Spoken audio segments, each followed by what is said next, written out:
하나님 말씀을 같이 함께 보도록 할게요. 하나님 말씀은 시편 17편.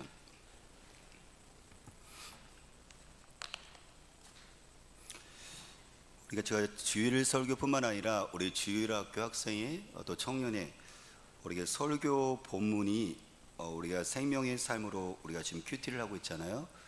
그래서 지난주까지는 저희들이 출애굽기였어요. 출애굽기를 다 마친 다음에 또 시편이 2주 동안에 이렇게 끼어 들어가 있습니다. 그래서 오늘 주일이 본문이 17편이고 다음 주 주일날은 빌레몬서 한 장이잖아요. 빌레몬서하고 그 다음부터는 사사기를 두 달에 걸쳐서 사사기 본문을 가지고 우리가 이제 메시지를 같이 이렇게 전하도록 할게요. 우리 17편 우리 같이 함께 천천히 하나님 말씀을 시편 17편 말씀을 같이 함께 내가 다윗이라고 생각을 하면서요. 오늘 본문은 억울한 상황에서 드리는 다윗의 기도예요. 저와 여러분들이 또한 다윗의 기도가 우리의 기도일 수도 있는데요. 우리가 생각을 하면서 같이 하나님 말씀을 우리 같이 읽도록 하겠습니다. 여호와여 의의 호소를 들으소서. 나의 울부짖음에 주의하소서. 거짓되지 아니한 입술에서 나오는 나의 기도에 귀를 기울이소서. 주께서 나를 판단하시며 주의 눈으로 공평함을 살피소서. 주께서 내 마음을 시험하시고 밤에 내게 오시어서 나를 감찰하셨으나 흠을 찾지 못하셨사오니 내가 결심하고 입으로 범죄하지 아니하리이다.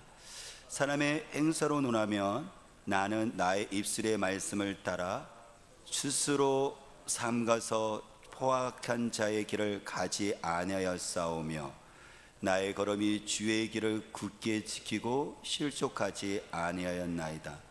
하나님이여 내게 응답하시겠으므로 내가 불렀사오니 내게 귀를 기울여 내 말을 들으소서. 주께 피하는 자들은 그 일어나 치는 자들에게서 오른손으로 구원하시는 주여, 주의 기이한 사랑을 나타내소서. 나를 눈동자같이 지키시고 주의 날개의 그늘 아래 감추사 내 앞에서 나를 압제하는 악인들과 나의 목숨을 노리는 원수들에게서 벗어나게 하소서. 그들의 마음은 기름에 잠겼으며 그들의 입은 교만하게 말하니이다. 이제 우리가 걸어가는 것을 그들이 애워싸서 노려보고 땅에 넘어뜨리려 하나이다. 그는 그 움킨 것을 찢으려 하는 사자 같으며 은밀한 곳에 엎드린 젊은 사자 같으리이다. 여호와여 일어나 그를 대항하여 넘어뜨리시고 주의 칼로 악인에서 나의 영혼을 구원하소서.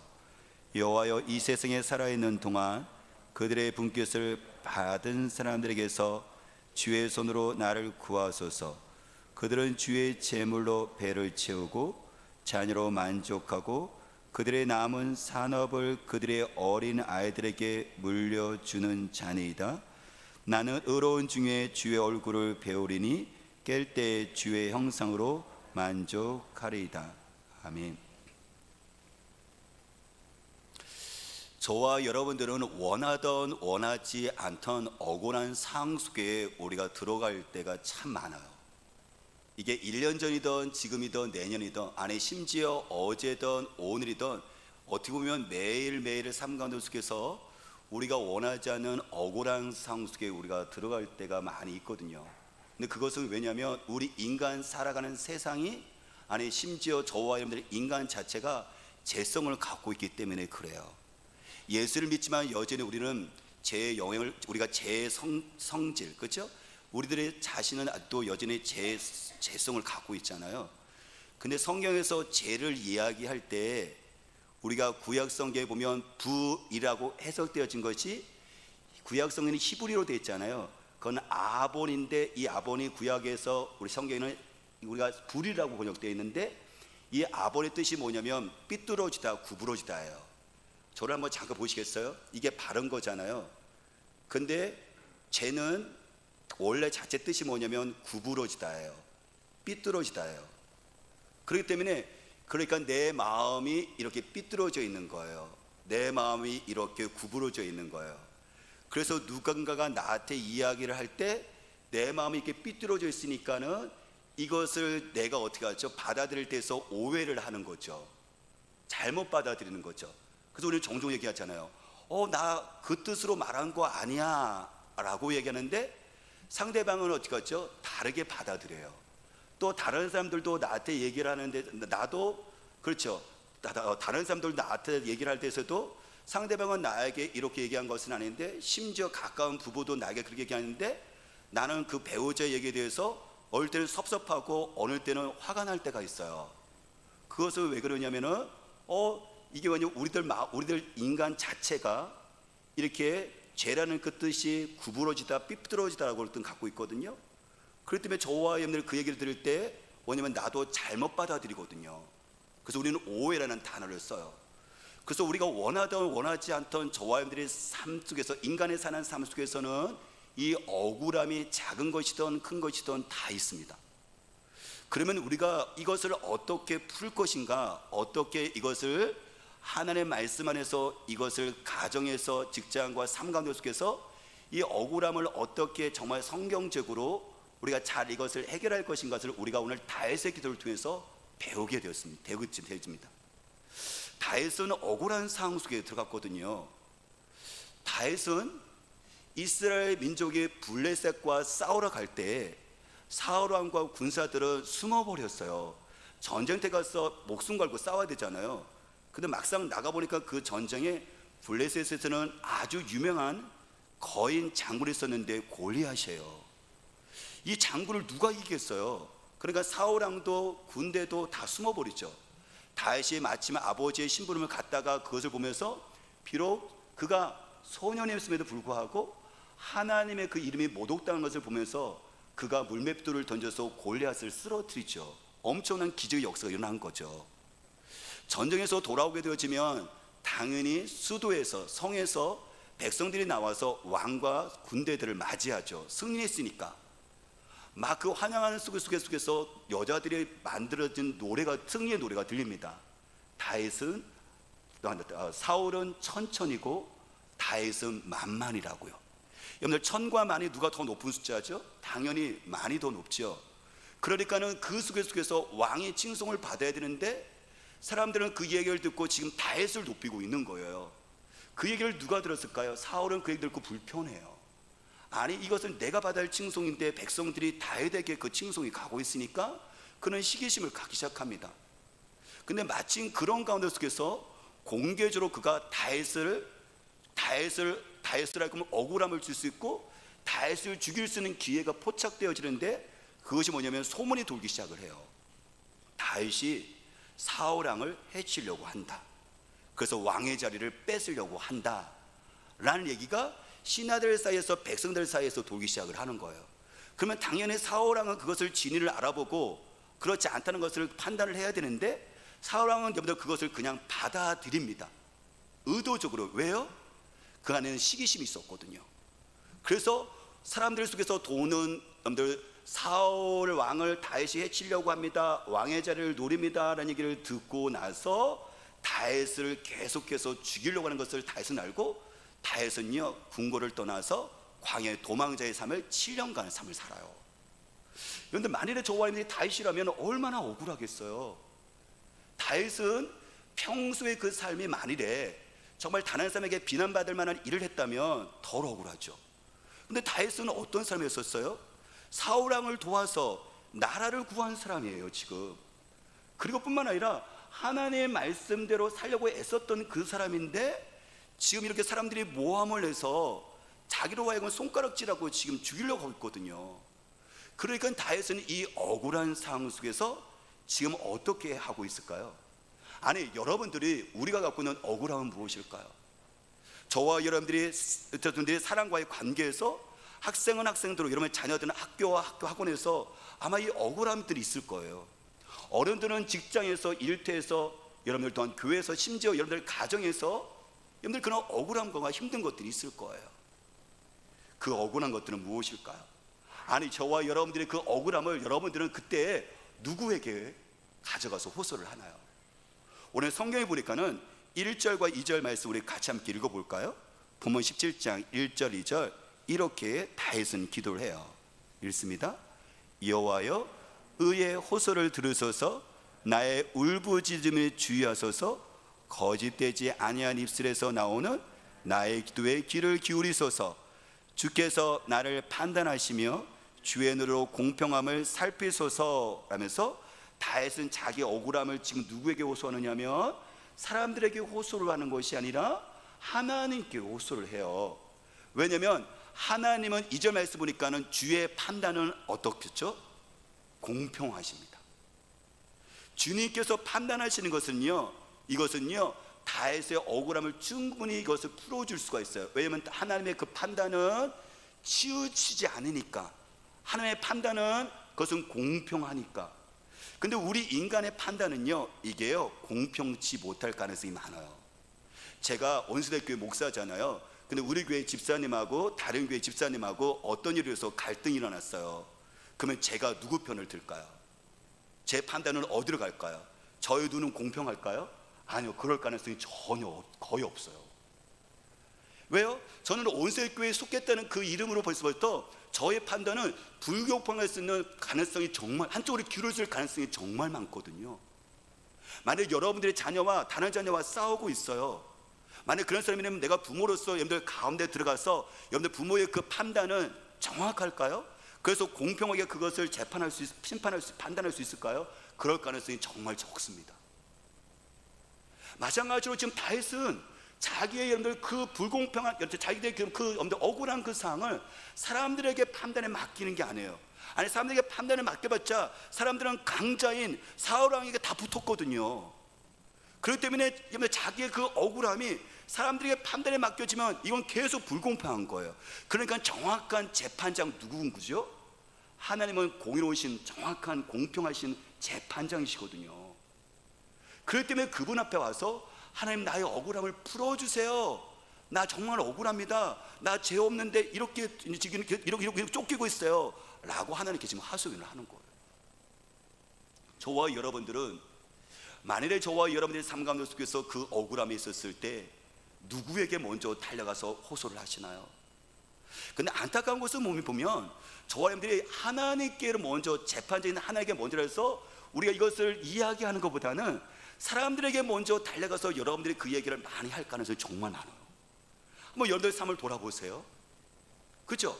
아내에게 얘기하죠, 남편에게 얘기하죠, 또 내 어떤 내가 친한 사람에게 얘기하죠, 내 직장 동료에게 얘기하죠, 심지어 믿지 않는 사람들에게도 달려가고 나 이런 일이 있어 라고 계속 이야기를 하잖아요. 그런데 우리는 하나님께 기도로 하나님, 내 억울합니다 라고 호소하는 것은 잘 하지 않더라고요. 여러분들, 아까 얘기했던 것처럼요, 그 내가 억울함을 호소하면 그 사람이 내 편이 되어줄지는 모르겠지만 그 판단은 공평하지 않거든요. 그때 그것이 문제가 풀어지는 것이 아니라 내 마음의 감정으로 잠깐 위로받는 것처럼 모르겠지만 저 사람은 내 편이 되어주는 것 같지만요, 그 문제는 계속 꼬입니다. 그 문제는요 계속 실타리처럼 더 꼬여지고 수렁에 빠지는 것처럼 더 빠져버려요. 재판장이신 하나님께서 그것을 풀어주셔야 하고 심판해 주셔야 되는 것이지, 내가 인간적인 방법으로 사람들에게 가서 그것을 하소연해서 푼다는 것은 우리가 되는 것 같지만 사실요, 그것이 그 판결이 공평하지 않고 풀어지지 않는다는 거예요. 다윗은 오늘 저와 여러분들의 삶 가운데 속에서 다윗처럼 우리가 지금까지 사람에게 먼저 호소를 했다면 오늘 말씀에 따라 공평하신 그 재판장이신 하나님께 우리도 다가가서 하나님께 그것을 호소할 수 있는, 우리의 억울함을 이야기할 수 있는 우리가 되시기를 주의 이름으로 축복합니다. 다윗이 그 억울한 사정을 하나님께 호소하면서 다윗은 두 가지 죄를 범하지를 않아요. 근데 이 얘기는 뭐냐면, 우리가 억울한 상황이 지어지게 되면 두 가지 죄를 우리는 쉽게 범해서 나중에 하나님이 재판하신 하나님으로 인해서 이 억울한 상황이 풀어지지를 않게 만드는 우리들이 그 죄가 두 가지가 있어요. 다윗은 억울한 사정을 하나님께 호소하면서 죄를 짓지 않는 첫 번째가 뭐냐면 말로 범죄하지 않습니다. 뭘로 죄를 짓지 않는다고요? 입술로, 말로 죄를 짓지 않아요. 3절 말씀 같이 볼까요? 우리 3절 읽을게요.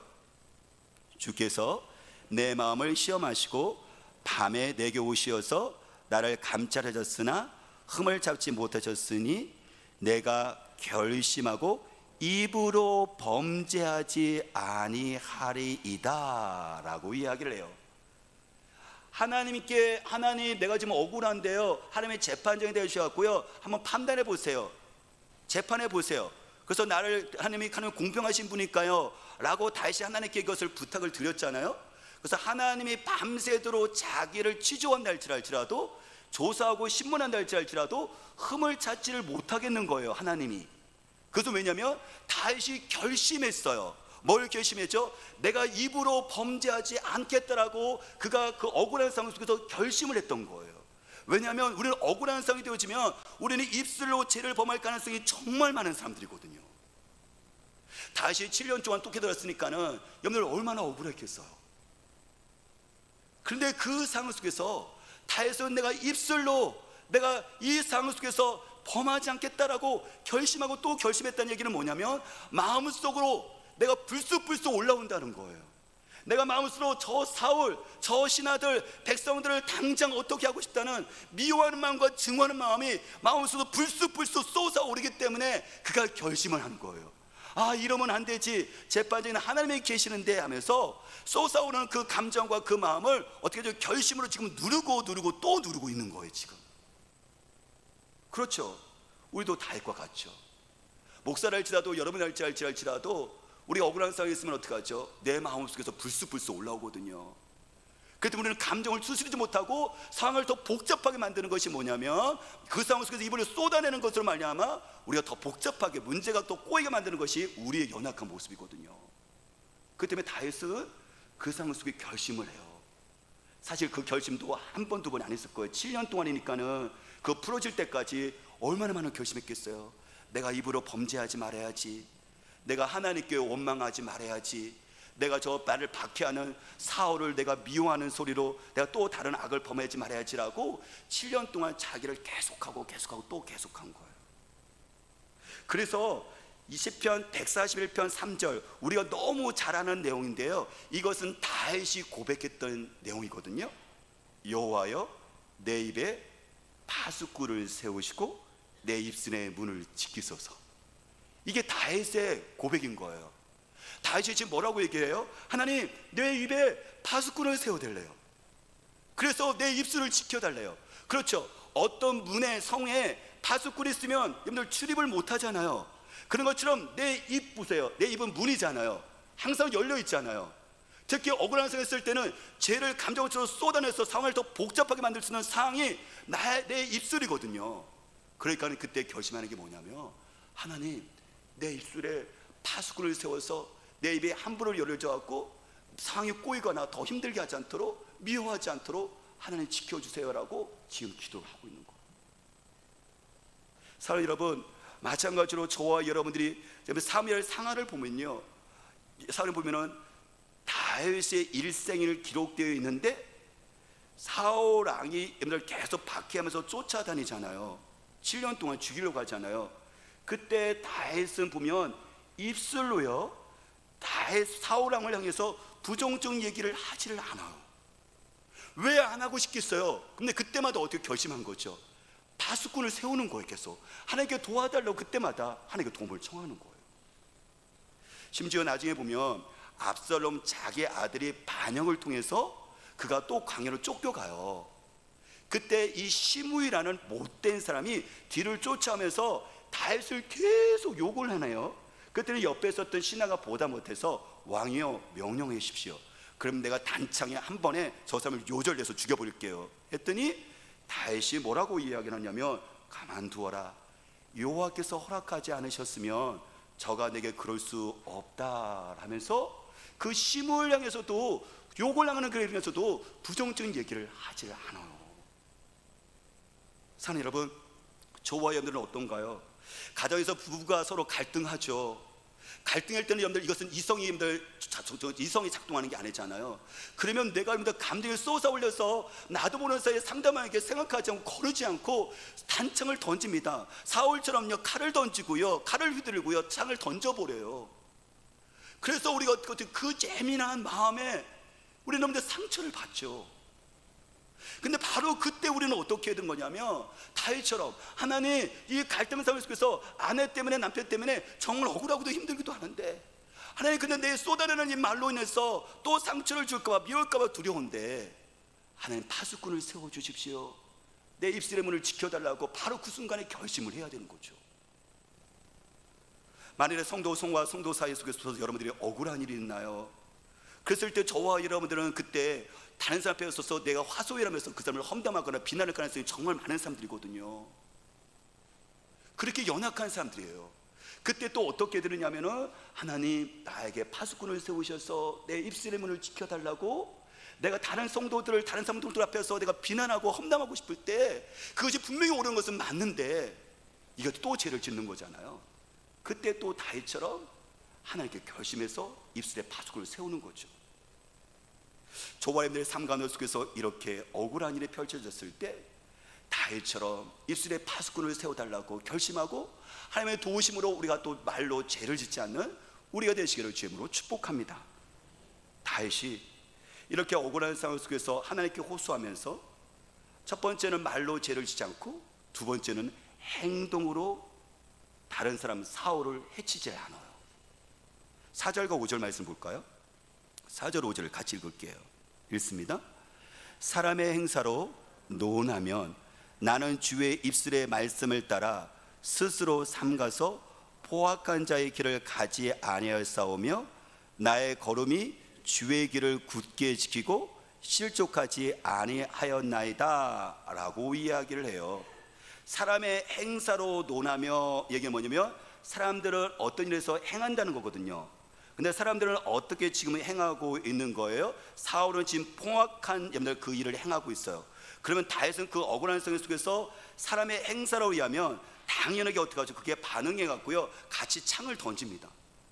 사울, 네가 던졌니? 그러면 나도 창 던질게.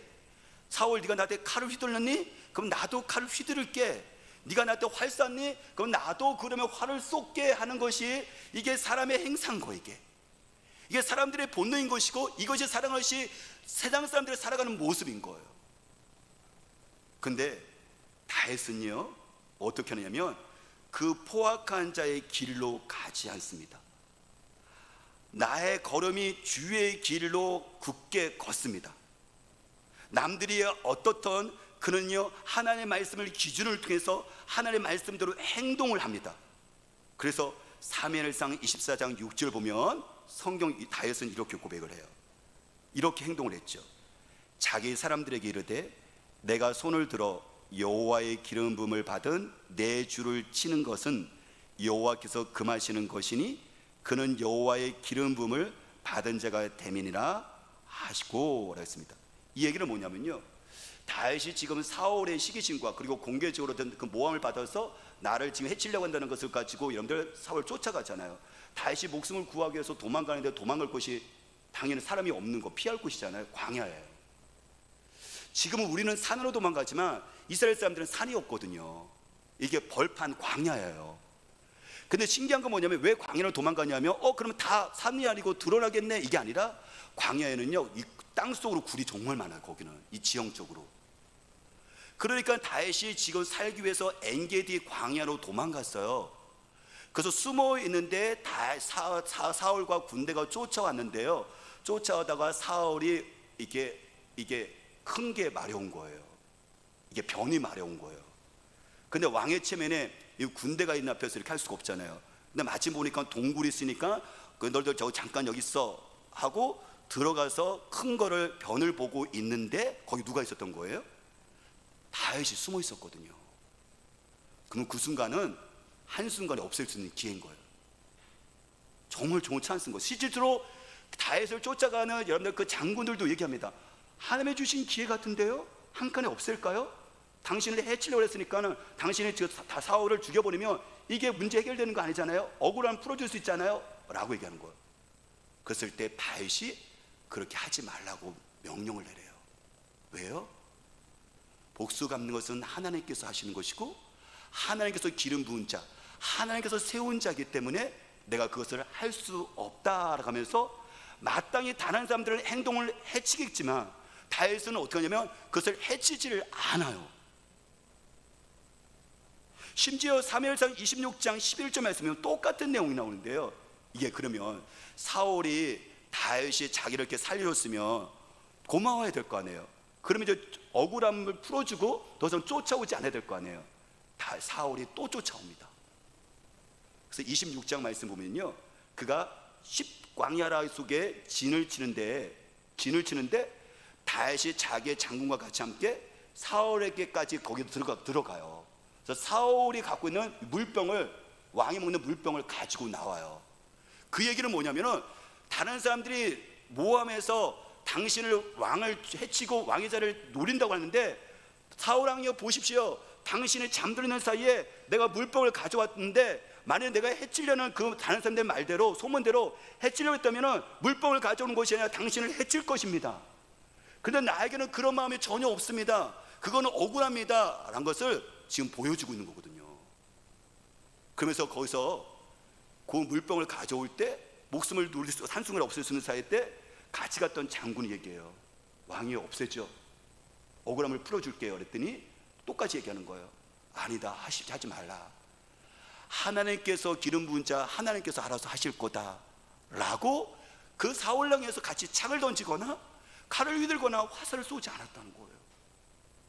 근데 우리들의 상황 속에서는요, 우리는 그 상황에 가면은 우리는 하나님의 말씀과 상관없이 그 억울함을 풀기 위해서 말로 사람들을 미워하고, 심지어 어디 가죠, 우리가 행동으로요 수많은 것들을 해치려고 하는 그 행동하는 우리들의 모습이 우리들 삶 가운데 충분히 우리가 많이 나오거든요.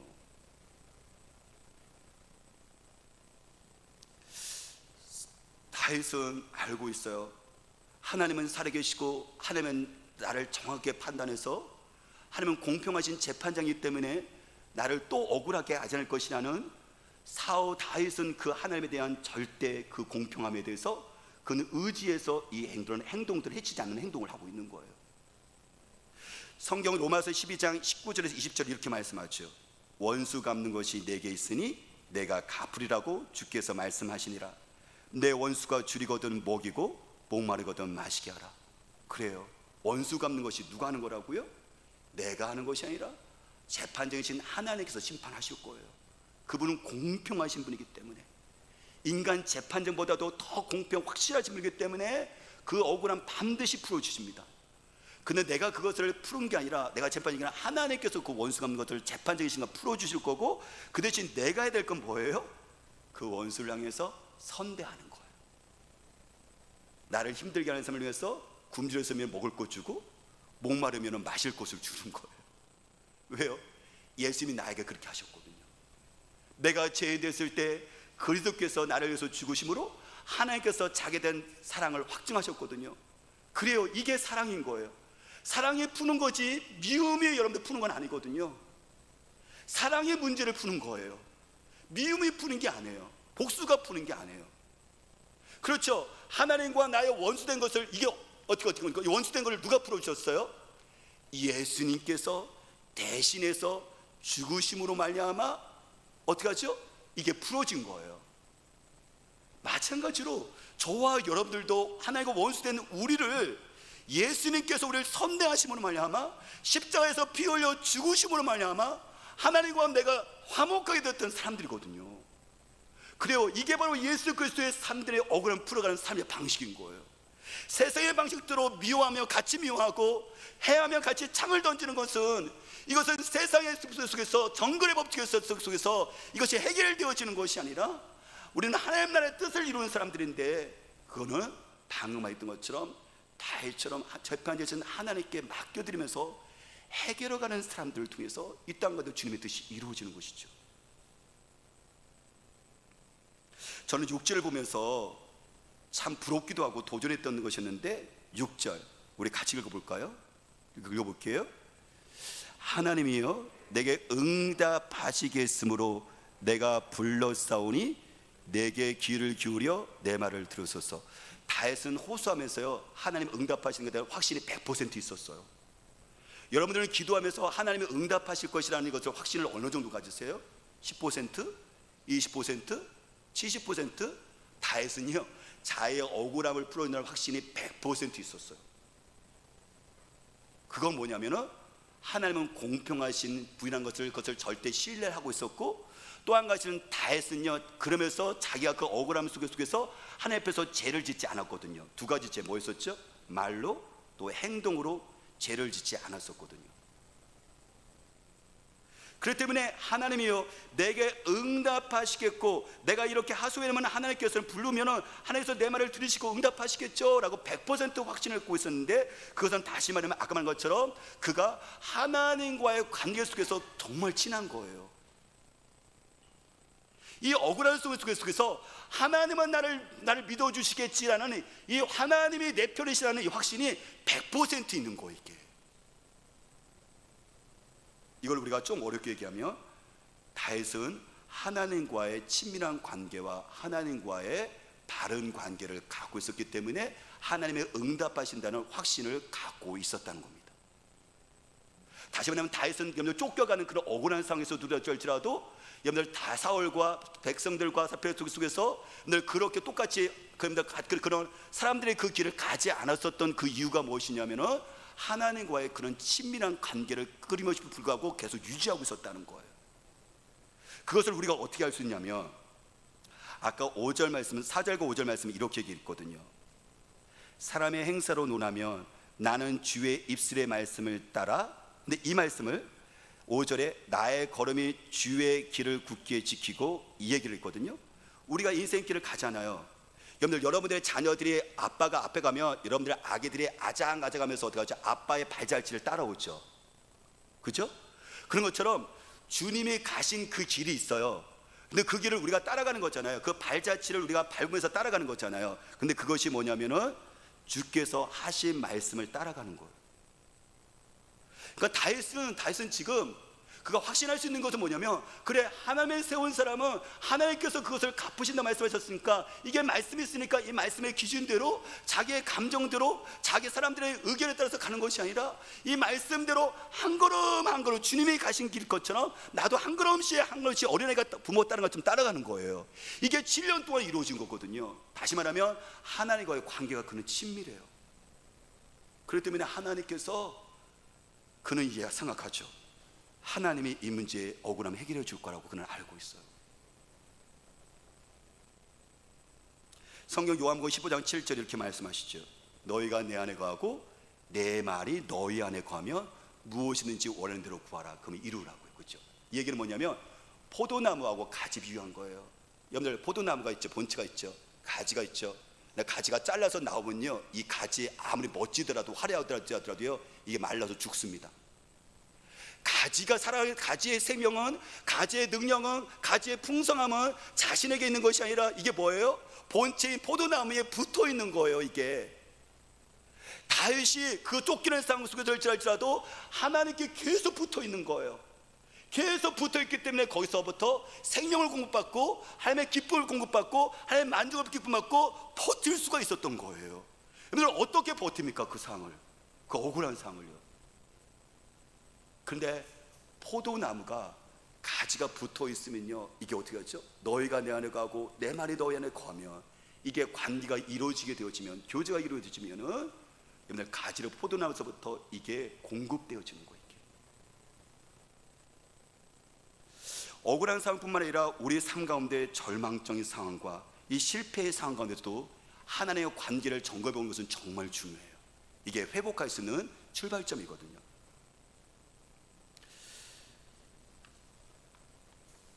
우리 본집, 여러분 우리가 죽 알죠? 우리가 그 죽에서 유명한 그 본죽 아시죠? 그죠? 이 본죽을 만든 사람이 최복이 대표인데요. 이분이 믿는 분이에요. 이 최복이 대표가 늘 그 본죽을 통해서 이게 이제 사업이 확장해서 해외까지 매장을 내면서 본월드라고 큰 회사의 그 대표인데요. 그가 7월 달에 온라인을 통해서 청년들의 집회에서 그가 간증을 한 게 있어요.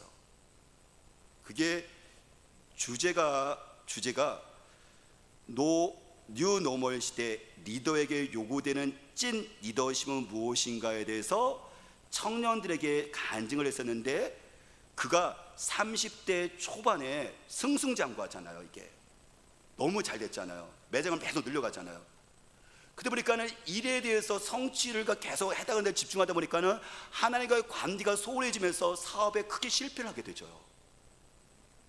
그러자 그 청년들에게 자기의 여러분들 삶을 이야기하면서 이 코로나 시대 때문에 수많은 청년들의 우울증과 여러분들도 실직자와 고독사가 있는 이 상황 속에서 선배인 내가 경험해 보니까는 정말 이 뉴 노멀 시대 가운데 앞을 알 수 없는 그 시대 가운데 가장 중요한 것이 무엇이냐면 일에 대한 것보다도 바로 그 일을 성취하시는 하나님과의 관계에 있는 것, 이것이 먼저 출발점이라고 선배가 간증하면서 청년들에게 도전을 주더라고요.